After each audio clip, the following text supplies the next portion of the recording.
Mimi Jenista Joakim Mhagama naapa kwamba nitakuwa mwaminifu kwa Jamhuri ya Muungano wa Tanzania na kuitumikia kwa moyo wangu wote, na kwamba nitaihifadhi, nitailinda na kuitetea Katiba ya Jamhuri ya Muungano wa Tanzania kwa mujibu wa sheria iliyowekwa.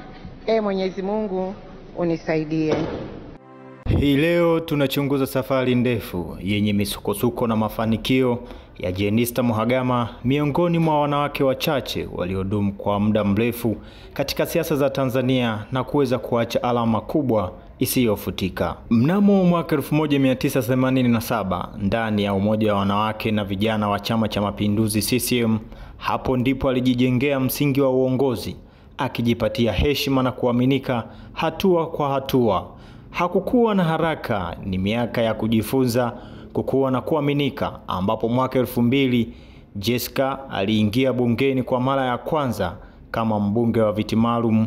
Ilikuwa ni mwanzo wa safari yake ya uongozi wa kitaifa. Miaka mitano baadaye alijipatia uungwaji mkono mkubwa kutoka kwa wananchi wa Peramiho mkoani Songea, na kwa mara ya kwanza akachaguliwa kuliongoza jimbo hilo kama mbunge wa Peramiho. Hapa safari yake ya kisiasa ilipanda ngazi kwa kasi. Katika kipindi hiki, Jenista akawa miongoni mwa viongozi waliopata nafasi ya kuhudumu serikalini chini ya marais watatu tofauti, ambao ni Jakaya Mrisho Kikwete, John Pombe Magufuli na baadaye Rais Samia Suluhu Hassan. Mwaka 2014 ulikuwa ni mwanzo wa ukurasa mpya wa Jenista.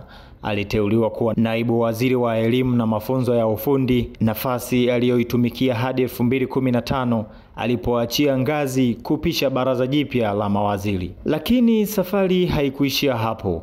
Baada ya uchaguzi wa mwaka 2015 alirudi tena serikalini kama waziri wa sera, bunge, kazi, ajira, vijana na walemavu katika ofisi ya waziri mkuu. Alitumikia jukumu hilo chini ya Rais Magufuli na baadaye chini ya Rais Samia hadi Januari 2022. Kuanzia hapo alihamishiwa ofisi ya Rais kama waziri wa utumishi na utawala bora. Mwaka uliofuata Aprili 2023 aliteuliwa kuwa waziri wa nchi, ofisi ya waziri mkuu, sera, bunge na uratibu, ambapo mpaka kufikia mwaka 2024 akapewa wizara nyingine nzito, wizara ya afya, akichukua nafasi ya Umi Mwalimu. Hapa alitumikia kwa uangalifu na umahiri hadi mpaka mwaka 2024 akapewa wizara nyingine nzito, wizara ya afya, akichukua nafasi ya Umi Mwalimu.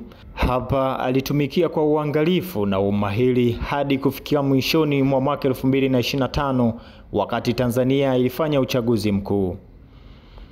Katika awamu ya pili ya Rais Samia, Jenista alikuwa ni miongoni mwa wabunge 8 ambao hawakurudi tena katika baraza la mawaziri, lakini kama ilivyo desturi yake alibaki mtulivu, mnyenyekevu na akaendelea kutumikia taifa kama mbunge wa kawaida. Uwezo wa kuishi na kufanya kazi na marais wa mitindo tofauti tofauti ya uongozi. Jenista ataendelea kukumbukwa kwa uwezo wake wa kuendana na misuli ya uongozi wa marais watatu tofauti, kila mmoja akiwa na falsafa na mtazamo wake wa uongozi, ambapo aliheshimu mamlaka, akafanya kazi kwa uadilifu na kuendelea kupewa nafasi kwa sababu ya utendaji kazi wake. Mungu airaze roho ya marehemu pema peponi. Mimi Jenista Joakim Mhagama naapa kwamba nitakuwa mwaminifu kwa Jamhuri ya Muungano wa Tanzania na kuitumikia kwa moyo wangu wote, na kwamba nitaihifadhi, nitailinda na kuitetea Katiba ya Jamhuri ya Muungano wa Tanzania kwa mujibu wa sheria iliyowekwa. Mwenyezi Mungu unisaidie.